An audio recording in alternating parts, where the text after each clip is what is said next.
Oke,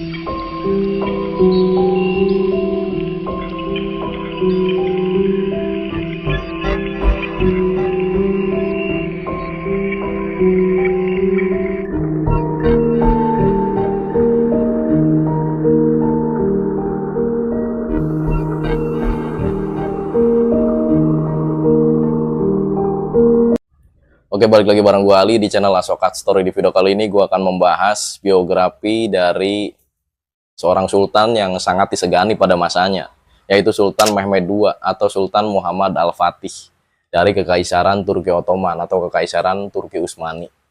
Sultan Muhammad Al-Fatih lahir pada 30 Maret 1432 di kota Edirne. Ayahnya merupakan Sultan ke-6 dari Kekaisaran Turki Utsmani, yaitu Sultan Murad II. Jujur gue pribadi sangat tertarik dengan Sultan Muhammad Al-Fatih. Kenapa? Karena dia itu sangat fenomenal pada zamannya. Dia juga salah satu orang yang disebut Rasulullah SAW dalam hadisnya. Kenapa gue bisa tahu? Ya jelas dong ada hadisnya ini. Hadisnya kurang lebih seperti ini nih artinya. Kelak Konstantinopel itu akan ditaklukkan, dan pemimpin yang bisa menaklukkannya adalah sebaik-baik pemimpin, dan pasukannya adalah sebaik-baik pasukan. Nah ini terbukti nih ketika zaman Muhammad Al-Fatih, yaitu ketika tahun 1500-an, Konstantinopel berhasil ditaklukkan dan juga dirubah nih. Dirubah yang tadinya itu kekaisaran Kristen menjadi kekaisaran Islam atau kesultanan Islam di situ. Dan for your info nih, pendahulu Sultan Muhammad Al-Fatih itu bukan nggak bisa naklukin, tapi belum aja. Karena mungkin kendala alutista, kendala juga pasukan yang masih terlalu sedikit. Karena benteng setebal itu dan juga pasukannya sebanyak itu, nggak mungkin dong ditaklukkan dengan asal-asalan kayak gitu. Pasti kan harus ada alutista yang mumpuni, terus juga harus ada pasukan yang banyak untuk mengimbangi pasukan Kekaisaran Konstantinopel pada saat itu. Bahkan bapaknya Muhammad Al-Fatih itu sempat hampir menaklukkan, cuman dia belum berhasil juga tuh. Jadi di sini Muhammad Al-Fatih bercita-cita agar melanjutkan visi misi pendahulunya, yaitu kakeknya dan juga bapaknya dan juga pendahulu-pendahulu sebelumnya yang bercita-cita atau berkeinginan ingin menaklukkan Konstantinopel untuk membentuk hegemoni Islam pada saat itu, dan juga untuk membentuk jalur perdagangan internasional. Jadi jalur perdagangan internasional itu harus dikuasai Islam pada saat itu. Sultan Muhammad Al-Fatih dididik nggak sembarangan nih. Ya jelas dong anaknya Sultan apalagi. Sultan Muhammad Al-Fatih menguasai 7 bahasa pada saat itu. Di antaranya adalah bahasa Arab, bahasa Persia, terus juga bahasa Inggris dia tahu tuh. Padahal letaknya jauh banget tuh dari Inggris, cuman dia bisa mempelajari dan juga bisa menguasainya. Sultan Muhammad Al-Fatih pun diajari beberapa alat-alat tempur atau alat-alat peperangan pada saat itu, seperti panah, terus juga tombak, terus juga diajari kira-kira mahir berpedang, diajari mahir berkuda, diajari meriam. Jadi selain dari teori, prakteknya juga ada nih. Pada saat usia Muhammad Al-Fatih itu 14 tahun, dia juga sudah diangkat menjadi sultan nih oleh sang bapaknya atau sang ayahnya, yaitu Sultan Murad II. Cuman di sini banyak penasehat-penasehatnya dan petinggi-petinggi Sultan Murad II selaku bapaknya Muhammad Al-Fatih ini nggak setuju atau keberatan lah. Kenapa? Bukan karena apa-apa ya. Karena Muhammad Al-Fatih itu masih sangat muda. Tapi kalau dari segi otak dan juga segi kemampuan dia tuh mampu, cuman dari segi gelarnya nih dia tuh masih sangat muda gitu loh. Jadi kewibawaannya itu takutnya kurang lah kayak gitu. Bukan nggak menghormati dan juga bukan ngeraguin kemampuan Muhammad Al-Fatih, bukan kayak gitu. Jadi seperti yang kita tahu, penasehat-penasehatnya itu sangat menjaga kehormatan dan juga kewibawaan para sultannya. Jadi di sini mereka nggak mau nanti Muhammad Al-Fatih itu dilecehkan kayak gitu gampangnya, dan juga nggak mau Muhammad Al-Fatih itu diragukan. Makanya di situ Muhammad Al-Fatih hanya menjabat selama 2 tahun. Umur 14 menjabat, 15, 16 udah tuh dia nggak jadi sultan lagi. Dilanjutkan lagi oleh bapaknya yaitu Sultan Murad II. Nah kemudian pada saat Muhammad Al-Fatih umur 21 tahun, dia menjabat lagi nih sebagai Sultan Kekaisaran Turki Ottoman atau Sultan ke-7 dari Kekaisaran Turki Utsmani. Lanjut ke peristiwa penting dan juga peristiwa yang menghantarkan nama Muhammad Al-Fatih ini tinggi dan juga dikenal di banyak kalangan sampai detik ini bahkan. Yaitu peristiwa penaklukan Konstantinopel. Nah di sini Muhammad Al-Fatih nggak gampang atau nggak perang terus takluk, nggak kayak gitu. Di sini Muhammad Al-Fatih juga mengalami beberapa kendala.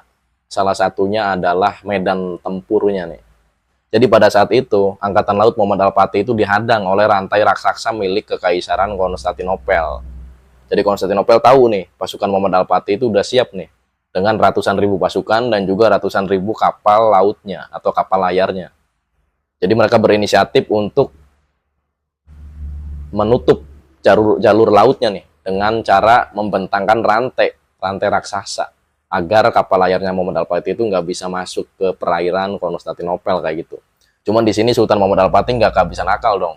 Sebagai seorang sultan yang mahir dalam pertempuran dan juga mahir dalam segala bidang, ya di sini mengakali atau mensiasatinya dengan cara menaiki perbukitan yang ada di Konstantinopel untuk menghantarkan kapal-kapal layarnya itu memasuki perairan Konstantinopel.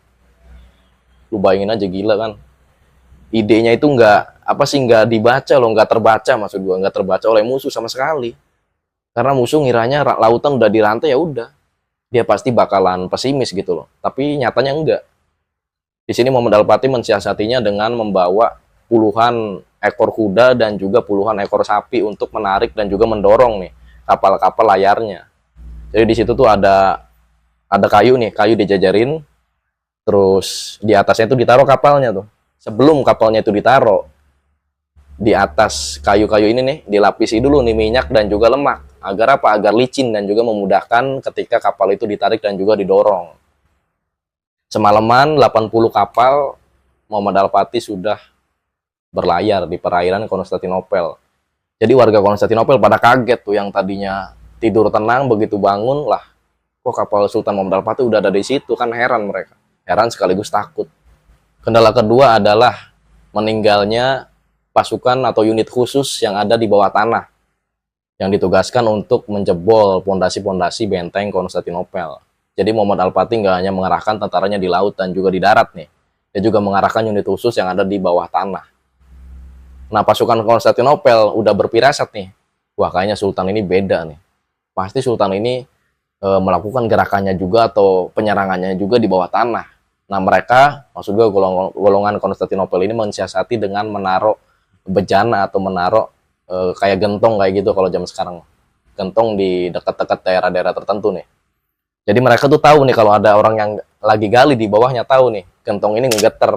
Kan gentongnya diisi air tuh. Nah begitu ada getaran, mereka langsung sama-sama ngegali juga. Nah di situ tentara Kekaisaran Konstantinopel membombardir pasukan unit khusus bawah tanah Kekaisaran Turki Utsmani. Di situ mereka syahid. Cuman di sini Muhammad Al-Fatih atau Sultan Muhammad Al-Fatih nggak kehabisan akal lagi. Mereka tetap menggempur lewat jalur darat dan juga jalur lautnya. Alhasil mereka pun memenangkannya. Oh ya, ada tambahan lagi nih. Di sini juga Muhammad Al-Fatih nggak kehabisan akal nih untuk menjebol tembok besar atau tembok tebal Konstantinopel. Muhammad Al-Fatih mensiasatinya dengan menggunakan meriam-meriam berkaliber besar. Selama peperangan yang sengit, alhamdulillah benteng Konstantinopel pun berhasil ditaklukkan. Dan Sultan Muhammad Al-Fatih pun memasuki gereja terbesar di sana, yaitu gereja Hagia Sophia. Dan dia itu di situ berbicara kepada orang-orang di situ, jangan takut dan juga kalian jangan khawatir. Kalian boleh memeluk agama kalian masing-masing. Dan setelah ini gereja ini dirubah menjadi masjid dan diberikan nama yaitu Istanbul atau Istanbul sekarangnya itu.